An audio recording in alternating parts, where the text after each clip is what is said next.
Decided to do my presentation on the subcontinent of India and find out why India and Pakistan are so divided despite the fact that they have been united for years prior.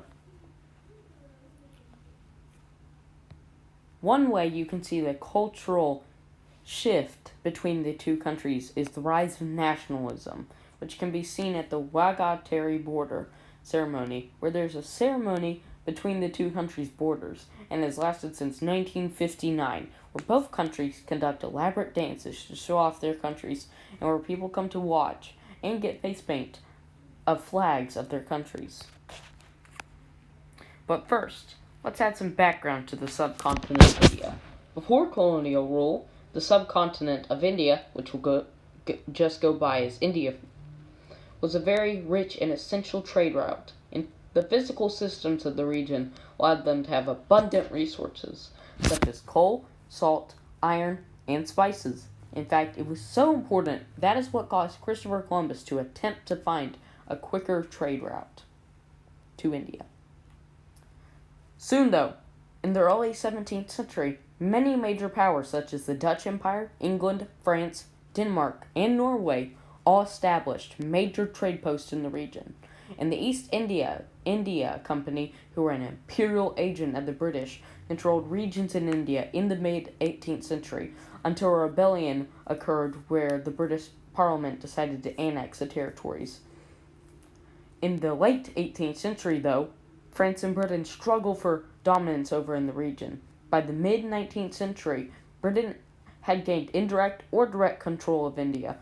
One reason was why the British had such a firm grasp on the vast land was due to the subcontinent's physical system of it being so close to water, and since Britain had such a strong navy, that is what allowed them to control the region.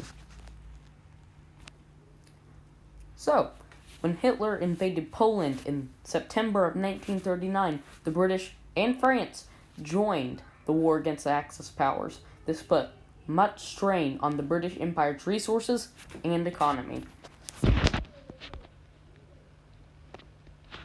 Soon, after the crippling debt and the war-torn economy, plus Gandhi's peaceful protest for independence, the British Empire abandoned their former prize colony, though the British were about to make a mistake that still haunts India to this day.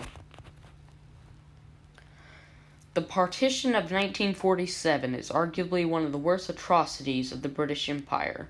It was a rushed process that created one of the worst refugee crises in history, and caused the unnecessary division of India and Pakistan, because the border was not decided by geography, but instead religion. So it divided the Hindu-majority India and Muslim-majority Pakistan.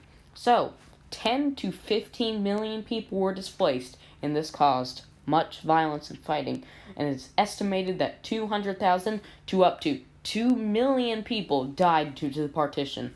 The loss of life caused great distrust and suspicion between the two countries and led to further conflicts in the region. Though there were four wars fought between India and Pakistan over the course of many years, the one we're going to talk about is the Indo-Pakistan War of 1971. The Indo-Pakistan War of 1971 was military combat that took place during the Bangladesh Liberation War. It began after Pakistan launched preemptive airstrikes on 11 Indian Air Force stations in North India.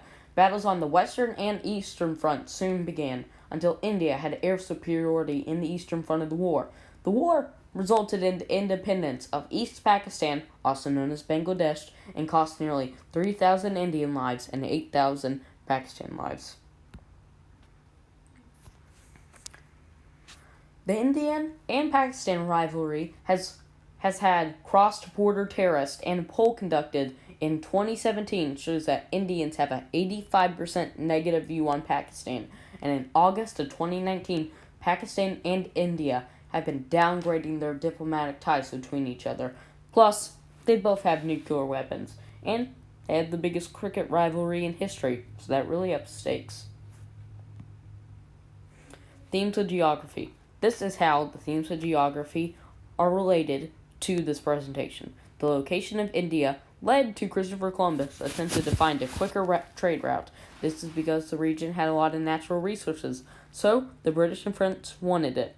So, the movement of Britain's colonial empire made it key to access the trade route and resources of India. The human environment interaction of sailing made it easy for the British to control it because they had the biggest navy. The place had a giant river through the subcontinent, so that helped the British keep a firm grasp on the colony. And here are my citations. The end. I hope you learned as much as I did.